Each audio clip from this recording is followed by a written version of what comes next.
ओम कृष्णाय वासुदेवाय हरे परमात्मने प्रणतः क्लेशनाशाय गोविंदाय नमो नमः। दशामाता व्रत की पौराणिक कथा के अनुसार प्राचीन समय में राजा नल और दमयंती रानी सुखपूर्वक राज्य करते थे। उनके 2 पुत्र थे। उनके राज्य में प्रजा सुखी और संपन्न थी। एक दिन की बात है कि उस दिन होली दशा थी। एक ब्राह्मणी राजमहल में आई और रानी से कहा, दशा का डोरा ले लो। बीच में दासी बोली, हाँ रानी साहिबा, आज के दिन सभी सुहागिन महिलाएं दशा माता की पूजन और व्रत करती है तथा इस डोरे की पूजा करके गले में बांधती है, जिससे अपने घर में सुख समृद्धि आती है। अतः रानी ने ब्राह्मणी से डोरा ले लिया और विधि अनुसार पूजन करके गले में बांध लिया। कुछ दिनों बाद राजा नल ने रानी दमयंती के गले में डोरा बंधा हुआ देखा। राजा ने पूछा, इतने सोने के गहने पहनने के बाद भी आपने यह डोरा क्यों पहना? रानी कुछ कहती इसके पहले ही राजा ने डोरे को तोड़कर जमीन पर फेंक दिया।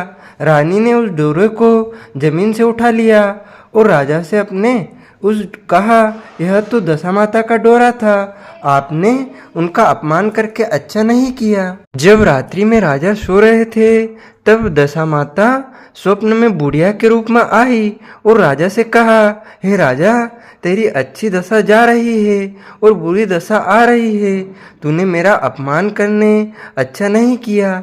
ऐसा कहकर बुढ़िया दशा माता अंतर्ध्यान हो गई। अब जैसे जैसे दिन बीतते गए वैसे वैसे कुछ ही दिनों में राजा के ठाट बाट हाथी घोड़े लाव लश्कर धन धान्य सुख शांति सब कुछ नष्ट होने लगे।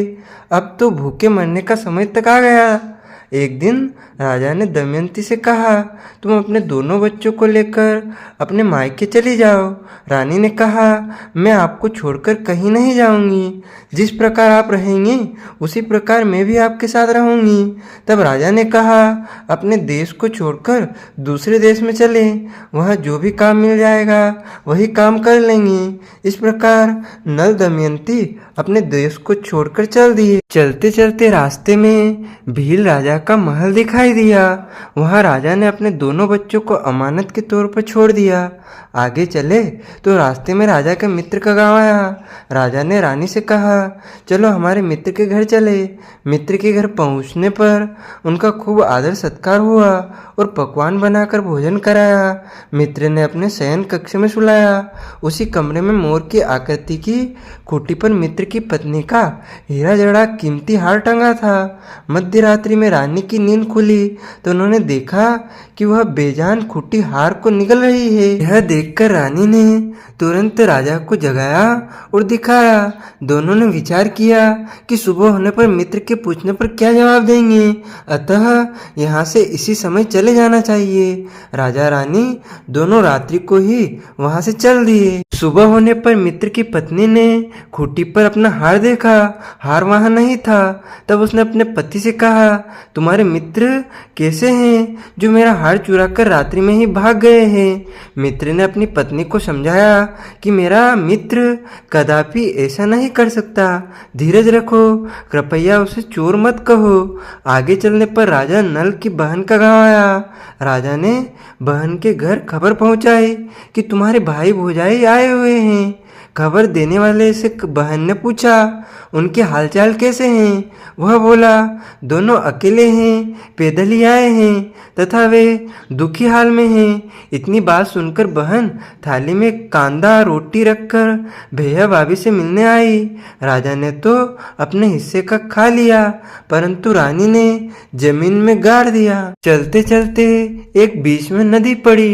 राजा ने नदी में से मछलियां निकालकर रानी से कहा, तुम इन मछलियों को भूंजो, मैं गांव में से परोसा लेकर आता हूँ। गांव का नगर सेठ सभी लोगों को भोजन करा रहा था। राजा गांव में गया और परोसा लेकर वहां से चला तो रास्ते में चील ने झपट्टा मारा तो सारा भोजन नीचे गिर गया। राजा ने सोचा कि रानी विचार करेगी कि राजा तो भोजन करके आ गया और मेरे लिए कुछ भी नहीं लाया। उधर रानी मछलियां भूनने लगी तो दुर्भाग्य से सभी मछलियां जीवित होकर नदी में चली गई। रानी उदास होकर सोचने लगी कि राजा पूछेंगी और सोचेंगी कि सारी मछलियां खुद खा गई। जब राजा आए तो मन ही मन समझ गए और वहां से आगे की ओर चल दिए। चलते चलते रानी के मायके का गांव आया। राजा ने कहा, तुम अपने मायके चली जाओ, वहां दासी का कोई भी काम कर लेना, मैं इसी गांव में कहीं नौकर हो जाऊंगा। इस प्रकार रानी महल में दासी का काम करने लगी और राजा तेली के गहने पर काम करने लगा। दोनों को काम करते बहुत दिन हो गए। जब होली दशा का दिन आया, यानी दशा माता का दिन आया, तब सभी रानियों ने सिर धोकर स्नान किया। दासी ने भी स्नान किया। दासी ने रानियों का सिर गूथा तो राजमाता ने कहा, मैं भी तेरा सिर गूथ दूं। ऐसा कहकर राजमाता जब दासी का सिर गूथ ही रही थी, तब उन्होंने दासी के सिर में पद्म देखा। यह देखकर राजमाता की आंखें भर आई और उनकी आंखों से आंसू गिरे। तो दासी ने पूछा, आप क्यों रो रही है?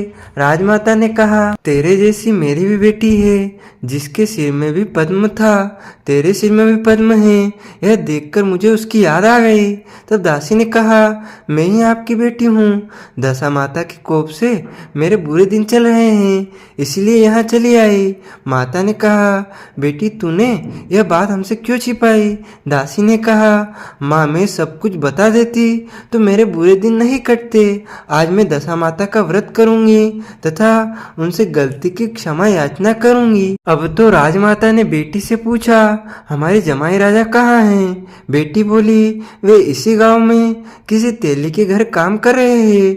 अब गांव में उनकी खोज कराई गई और उन्हें महल में लेकर आए। जमाई राजा को स्नान कराया, नए वस्त्र पहनाए और पकवान बनाकर उन्हें भोजन कराया गया। अब दशा माता के आशीर्वाद से राजा नल और दमयंती के अच्छे दिन लौट आए।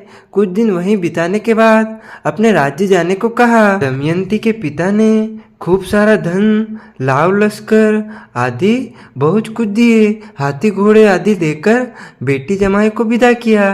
रास्ते में वही जगह आई जहाँ रानी ने मछलियों को भुना था और राजा के हाथ से चील के झपट्टा मारने से भोजन जमीन पर आ गिरा था। तब राजा ने कहा, तुमने सोचा होगा कि मैंने अकेले भोजन कर लिया होगा, परंतु चील ने झपट्टा मारकर गिरा दिया था। अब रानी ने कहा, आपने सोचा होगा कि मैंने मछलियां भूनकर अकेले खा ली होंगी, परंतु वे तो जीवित होकर नदी में चली गई थी। चलते चलते अब राजा की बहन का गांव आया। राजा ने बहन के यहाँ खबर भेजी। खबर देने वाले से पूछा कि उनके हालचाल कैसे है। उसने बताया कि वे बहुत अच्छी दशा में हैं, उनके साथ हाथी घोड़े लाव लश्कर। यह सुनकर राजा की बहन मोतियों की थाल सजा कर लाई। तभी दमयंती ने धरती माता से प्रार्थना की और कहा, माँ आज मेरी अमानत मुझे वापस दे दो। यह कहकर उस जगह को खोदा जहाँ कांदा रोटी गाड़ दिया था। खोदने पर रोटी तो सोने की और कांदा चांदी का हो गया। ये दोनों चीजें बहन की थाली में डाल दी और आगे चलने की तैयारी करने लगी। वहां से चलकर राजा अपने मित्र के घर पहुंचे। मित्र ने उनका पहले के सम्मान ही खूब आदर सत्कार और सम्मान किया, यानी पहले जैसा सम्मान किया था वैसा ही सम्मान व आदर सत्कार किया। रात्रि विश्राम के लिए उन्हें उसी शयन कक्ष में सुलाया। मोरनी वाली खूंटी के हार निगल जाने वाली बात से नींद नहीं आई। आधी रात के समय वही मोरनी वाली खूंटी हार उगलने लगी तो राजा ने अपने मित्र को जगाया और रानी ने अपने मित्र की पत्नी को जगाकर दिखाया। आपका हार तो इसने निगल लिया था, आपने सोचा होगा कि हार हमने चुराया है। दूसरे दिन प्रातः काल नित्य कर्म से निवृत्त होकर के वे भील राजा के यहाँ पहुँचे और अपने पुत्र को मांगा तो भील राजा ने देने से मना कर दिया। गांव के लोगों ने उन बच्चों को वापस दिलाया। नल दमयंती अपने बच्चों को लेकर अपने राजधानी के निकट पहुँचे तो नगरवासियों ने लाव लश्कर के साथ उन्हें आते हुए देखा। सभी ने बहुत प्रसन्न होकर उनका स्वागत किया तथा गाजे बाजे के साथ उन्हें महल में पहुंचाया। राजा का पहले जैसा ठाट बाट हो गया। राजा नल दमयंती पर दशा माता ने पहले कोप किया था, ऐसी किसी पर मत करना और बाद में जैसी कृपा करी वैसी सब पर करना। बोलिए दशा माता की जय।